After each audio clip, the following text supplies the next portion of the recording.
The Islamic State has claimed responsibility for Saturday's night's attack in London, which killed 7 people and wounded dozens. The militant groups made this known through its agency. Now, meanwhile, U.S. President Donald Trump says the United States will do everything in its powers to assist the United Kingdom in bringing those responsible for Saturday's London Bridge attack to justice. America sends our thoughts, our prayers, and our deepest sympathies to the victims of this evil slaughter, and we renew our resolve, stronger than ever before, to protect the United States and its allies from a vile enemy that has waged war on innocent life, and it's gone on too long. This bloodshed must end. This bloodshed will end. President Donald Trump there sending his strong message of support to the United Kingdom. We have joining us now a senior research fellow from University of Sussex in the UK, Dr. Uche Igwe, joining us now from the UK. Uche, good morning. It's good to have you on right now. Yeah, good morning. How are you doing? Yeah, we're doing well. Now, everyone has an idea of how sophisticated the security agencies in London or in Britain are. But this is not the first or second attack in recent times. One would expect that they shouldn't be going on in London. What is really going on? Well, I think that something is crystal clear, and these terrorists want to send a message that they are here with us.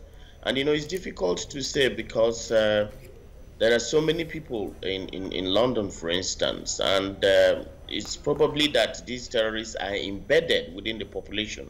So I don't think it's about the effectiveness of the security agencies, because you don't really have to, I mean, look at what happened in London. You don't really have to frisk everybody you see on the streets. You know, there's a limit between where security stops and human rights begins. And, you know, this is a country that also observes human rights. So it's a really difficult situation, I must say. All right, but we understand that the response of the police was really swift and very courageous. We heard that just 8 minutes after the call was made. But something is still missing, really. If you have 3 attacks in barely 2 months, some intelligence gap is there, isn't it?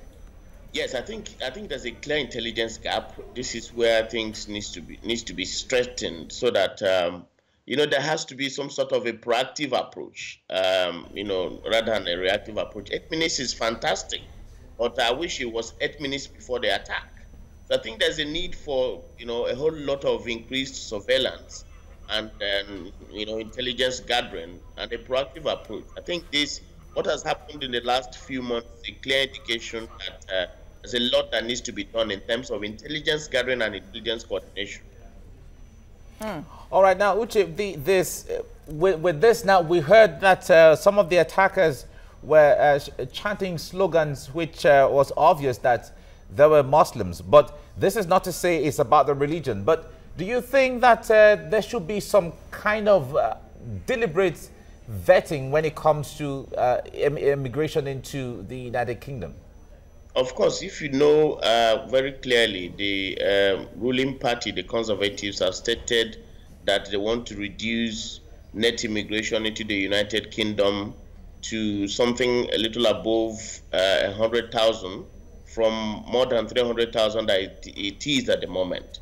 It is sad to say that, you know, inevitably, a searchlight has to be beamed on Muslims. And let me say very clearly that I have very close friends who are law-abiding Muslims, even in the university community right here.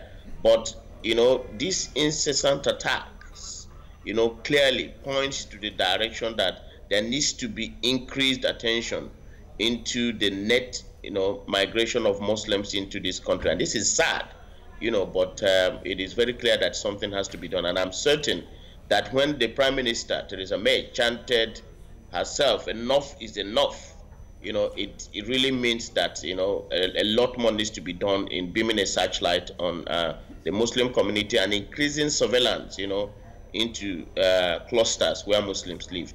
which is sad, but that is inevitable at the moment because of the level of attacks that we're experiencing.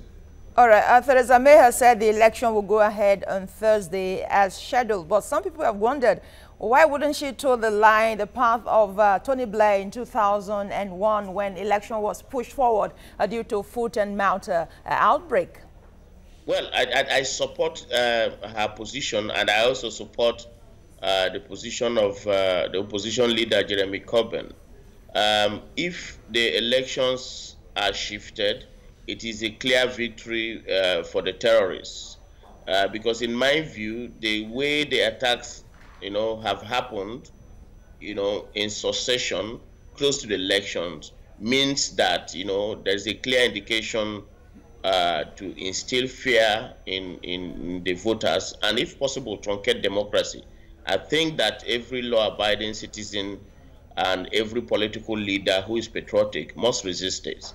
And I think that every registered voter should come out on Thursday and vote and shame these murderers and these terrorists. All right, Uche, let me put you on hold. I will be back with you shortly. Let's bring in Foladele here to give us a perspective on social media, how people are reacting to these attacks in London.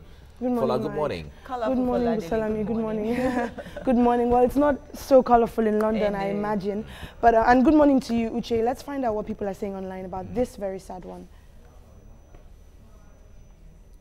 Christian Smatana says, another terrorist attack now in London. Can't go anywhere safe anymore. Hashtag pray for London. Maral Abedin says, this is such an ugly world we live in. My thoughts are with the families affected by the London attack. Rag says, I know plenty of Muslims and I do not feel threatened by them as a Christian. These terrorists have corrupted what Islam is, and I heard you talking about that earlier. Hussein says, as a Muslim, I'm disgusted by the cowards who know nothing of faith or religion. As a police officer, I am proud of my colleagues. Hashtag London attack. White Rabbit says, and you all fight Mr. Trump's travel ban. Get them out of here, which I know you just touched on. Regular Joe says, it's not the 8 minutes after the savagery that mattered most. And this was, of course, talking about the response time of the police, to have killed 3 attackers within the time that they got the call. And he says, it should have been the 8 minutes before the tragedy that should count. This was a big debate online. Yes. So people talking about how it was reactive and not preemptive. And he continues, and he says, this should not have happened. The police and the government have failed over and over again to prevent these tragedies from happening. Now, let me quickly come to you here, Uche, where you have people in this period, commending the police for how quickly they were to have responded. You have someone here saying this should not have happened and the police and the government have failed. What do you make of that? Well, like I said, I think the person is pointing to what I said earlier about a proactive approach in terms of intelligence coordination. The police and the government and intelligence agencies cannot continue to react to the terrorists. I think it is important right now to implement a comprehensive intelligence gathering approach, to mount increased surveillance in clusters and suspicious areas, and act on every tip-off. Remember what happened in Manchester, that the bomber, has been on the radar of security agencies. For me, that looks like dropping the ball, because if you get that kind of information with somebody on the radar traveling in and out of Syria and Libya, it was time to act proactively, not to respond only when the act, has been carried out and many lives have been lost. I agree with the person who is saying that, Britain cannot continue to react to the terrorists. It is time to become much more proactive in intelligence gathering and acting swiftly, to take out these terrorists before they destroy and murder people. All right. Well, Fola, thank you very much. Thank you. Now, the videos you were seeing there, live feeds from London, from some of the streets in London, it seemed to be calm now, but people are really not on the streets like they would have been every day. We could see some barricades there a little, stopping people from going in that area. But Uche, let me ask you this before we go. What kind of collaboration should be between European countries? We've seen This briefly in France, the continuous attack in France sometimes. We've seen this in London as well. It's happened also in Belgium some time ago. What kind of collaboration should really go on between these countries to avert this kind of occurrence? Well, as you can see through the results that's been released, some French nationals were involved. I think it is important. Even with Brexit, Europe continues to be an integrated society. Very many French people are here. Very many other Europeans are here. Brexit does not mean that they will leave. So my sense is that there's a need for intelligence gathering and coordination all over European Union. Now, because of the kind of borders, that Europe used to have prior to the discussions of Brexit, it meant that there's going to be a free movement. It really means that, an